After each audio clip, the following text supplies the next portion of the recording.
I'm Sarah Roberts from Sarah Grace Cookie Company, and I want to show you how to mix your royal icing so that you can get the perfect consistency for decorating sugar cookies. Now, icing can be a little bit tricky when you're trying to get the right consistency, and the best way that I've found to do this and kind of have a foolproof method of doing this is to use an ice cream scoop for measuring out how much icing you'll need, and a set of teaspoons for measuring out how much water you'll need. So, I found that you can ice about 3 3-inch cookies with 1 scoop of royal icing straight out of the mixer after you've mixed it to your flood consistency. Now, flooding is when you are icing your cookie and spreading the icing out over the top of the cookie. You've probably seen that in the cookie decorating videos that you watch online. That's when they just put the base layer on and it kind of spreads out thinly. And I'm going to show you how to make each consistency of icing, starting with the thickest consistency. So, if you want to download my icing recipe, that's on my website. I'll link that in the description below. The icing recipe originally came from Casey's Cakery on Instagram. She uses meringue powder and water to kind of give some strength to it so that you get this nice fluffy consistency. This is what the icing looks like straight out of the mixer. It's really fluffy, and you can see it's got these big, strong, stiff peaks. So I take about a scoop. I'm going to kind of even that out because it's a little more than a scoop. I take a large ice cream scoop full of royal icing and pop it into a bowl.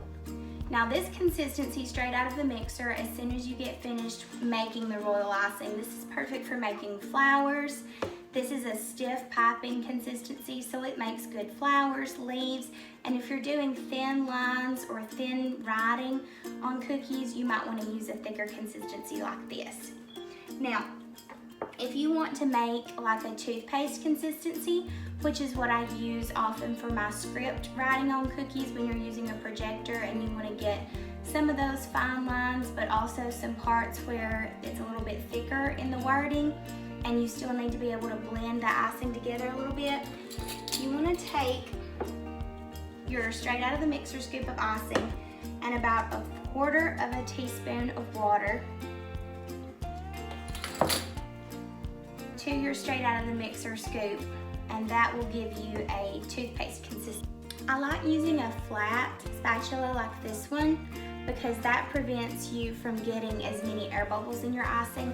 When you use a spoon that has the curvature in it, sometimes that can cause you to have air bubbles. So I'm going to mix this up, and that little bit of water really does make a pretty quick difference. And you can see now that that stiff peak has turned into a soft peak. So that's become a kind of toothpaste consistency icing, and this is perfect for that script writing that I was telling you about. It's got just a little bit more give to it. It's not quite as stiff as when it first comes out of the mixer. So next I'm going to show you how to get a flood consistency icing. Now, I use a 20-second flood icing. Some people prefer to use the piping consistency to do the edges, and then they use a 10 to 15 second to fill in the body of the cookie. But I find that I only have to have one consistency, which is the 20-second, when I use all one type of icing. I pipe with the 20-second, and it gives me a nice dam around the outside of the cookie, and I fill it in with the 20-second as well. And that saves me some time. I don't have to mix quite as much icing, and my cookies always have that nice puffy look. Once you blend it out just a little bit with your scribe tool, it's going to be just as smooth as the 10 or 15 second icing. I find that I don't really use 10 to 15 second icing very often. It's been since I first started doing cookies that I've even made that consistency. So I like to add about a teaspoon to a straight out of the mixer scoop of icing. So since I've already added a 1/4 teaspoon, I'm just going to do 3/4 more to make 1 teaspoon. And I like to mix that up and see how it looks. Now, this is foolproof most of the time, but depending on where you live and the humidity in your area, it may be just a little bit different on a given day. Today in southern Middle Tennessee, it is hot and humid. It's been raining, and I live in the South, so it's always hot and humid. Y'all couldn't tell by my accent, could you? But this is the icing after I've mixed it, and I see that it is just a little bit thin. Now, when I say 20-second consistency, I mean that I should be able to plop a little bit of that icing into the bowl, like so, and it should meld back in and kind of flow back together in 20 seconds. But this is going just a little bit more quickly than that. I'm gonna show you.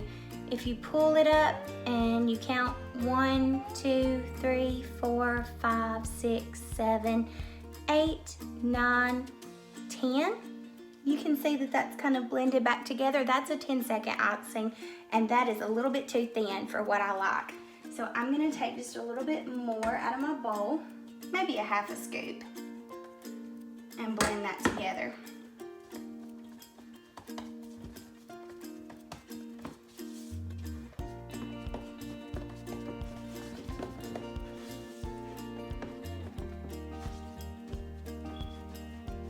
Hopefully that won't be too thick. Okay, I believe we're at a 20-second consistency.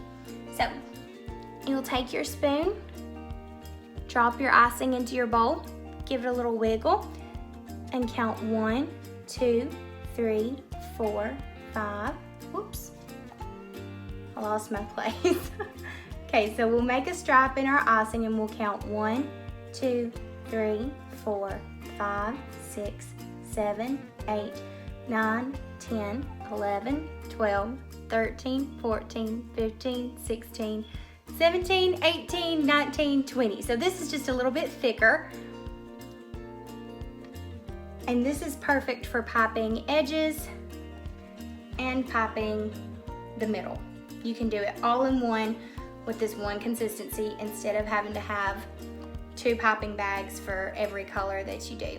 Now, most people add their color before they make their consistency. And if I were coloring this, that's what I would do too.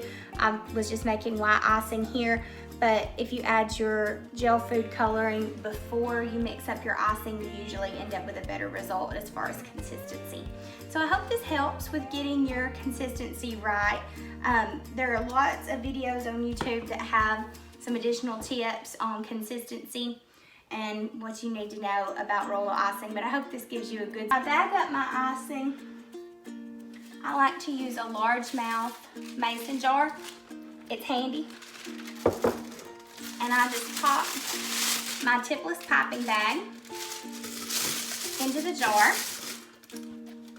and pour in my icing.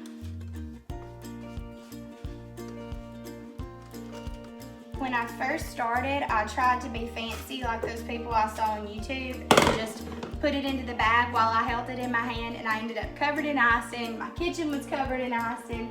It was a mess. I also have this little automatic bag sealer. You can use a chip clip, you can use a rubber band. You can even just twist your bag together. Some people twist their bag together and they also tie a knot in their bag, but I use this little automatic bag sealer. You can buy it on Amazon. It's like $15, and you just pop your bag in there. Ready to go. Now, with tipless piping bags, you want to find the seam. I don't know if you can see that or not, but you want to find the seam across the center of the bag, pull toward the bottom, and then cut directly across there. I barely cut any off the tip of this bag. I just cut a very small opening at the top. And I'm gonna show you on this plate kind of how this 20-second consistency icing works. It drips just a bit, but not a whole lot. It's kind of like the drip cakes that you see on Instagram. You can drop a little bit and it will flow, but it'll also keep its shape when you pipe it. So it's similar to a piping consistency, but it does run together like a flood.